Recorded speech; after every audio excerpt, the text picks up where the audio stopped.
یا ایھا الذین آمنوا اجتنبوا کثیرا من الظن، اے ایمان والو زیادہ زن سے بچو، اور مراد یہاں پر کیا ہے؟ زیادہ سوء زن سے بچو۔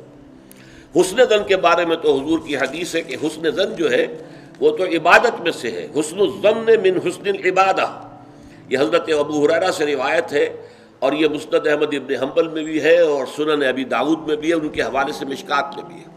اس اعتبار سے حسن زن تو مسلمان کا وصف ہے، سب سے حسن زن رکھو، الا یہ کہ کوئی شخص ثابت کر دے کہ میں حسن زن کے قابل نہیں ہوں، پھر آئندہ کے لیے محتاط رہیے آپ۔ لیکن کسی سے کوئی معاملہ شروع ہی سے بدزنی پر نہ کیجیے، سوء زن پر نہ کیجیے۔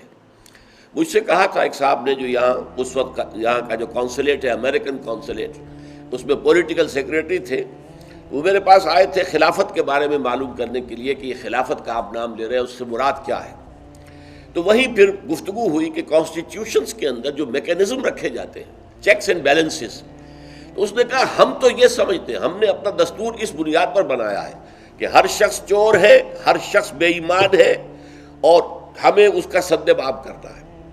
بڑے سے بڑا آدمی ہو، بڑا نیک ہو، ایماندار ہو، اس کے بے ایمان ہونے میں دیر نہیں لگتی۔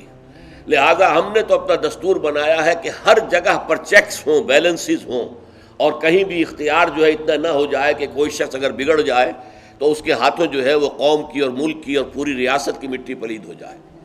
یہ اسلامی اصول نہیں ہے۔ اسلامی اصول یہ ہے ابتداءً آپ کا معاملہ کسی سے بھی ہو حسن زن کی بنیاد پر ہوگا، لیکن یہ کہ اگر اس نے آپ کے حسن زن کو زخم پہنچائی، ٹھیس پہنچائی، ثابت کر دیا کہ میں حسن زن کے قابل نہیں ہوں، تو اب آپ سوء زن معاملہ کر سکتے ہیں۔ الحزم فی سوء الظن، یہ کہاوت ہے۔ احتیاط اسی میں ہے کہ سوء زن سے کام لیا جائے، اس لیے کہ آدمی بچنا چاہتا ہے، لیکن جیسا کہ میں نے عرض کیا ابتدا کرنا سوء زن سے یہ اسلام میں پسندیدہ نہیں ہے۔ لیکن یہاں دیکھیے فرمایا اجتنبوا کثیرا من الظن، زیادہ زن سے بچو، ورنہ اس لیے کہ ظاہر بات ہے کہ زن سے بالکل چھٹکارا تو ممکن نہیں ہے۔ پچھلی نشست میں ایک صاحب نے سوال کیا تھا کہ شک میں اور زن میں کیا فرق ہے؟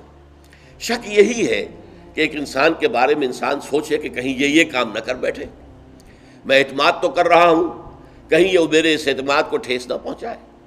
اور سوء ظن جو ہے وہ یہ ہے کہ انسان جو ہے بغیر کسی اسباب کے، بغیر کسی عوامل کے، کوئی سرکمسٹانشل ایویڈنس نہیں ہے اور خام خواہ کسی کے بارے میں برا ظن قائم کر کے بیٹھ جائے۔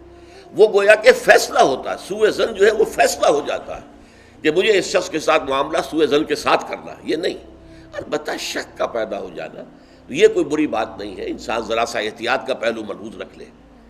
تو فرمایا یا ایھا الذین آمنوا اجتنبوا کثیرا من الظن ان بعض الظن اثم، یقیناً بہت سے ظن گناہ کے درجے میں آ جاتے ہیں۔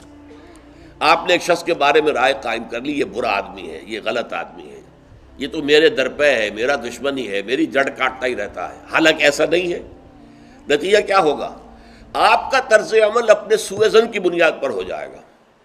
ہر وقت جو ہے آپ کے طرز عمل سے ظاہر ہوگا وہ سارا آپ کے اندر جو بھرا ہوا مواد ہے، اور اس سے ہو سکتا ہے اس دوسرے شخص کی خامخواہ دل شکنی ہو، اس کے احساسات مجروح ہوں، اور تمہارے حصے میں اللہ کی طرف سے، اللہ کی جانب سے اعمال نامے میں گناہ کا اندراج ہو جائے کہ ایک شخص کے خلاف خامخواہ اس نے سوء ظن کیا، جبکہ اس کے لیے کوئی آثار نہیں تھے، اس کے لیے کوئی بنیاد نہیں تھی۔